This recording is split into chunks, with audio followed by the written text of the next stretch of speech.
মাদক মামলা কিন্তু সম্পূর্ণরূপে জামিন অযোগ্য মামলা।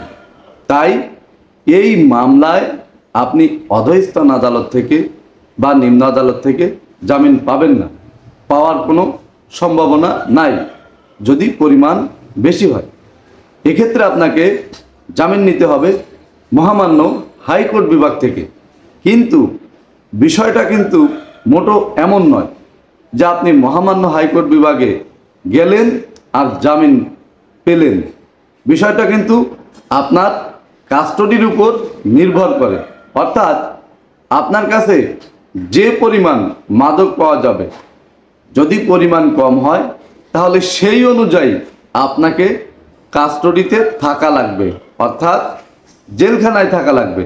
আর পরিমাণ যদি বেশি হয় তাহলে সেই বেশি পরিমাণ বা বেশি দিন আপনাকে কাস্টডিতে থাকা লাগবে।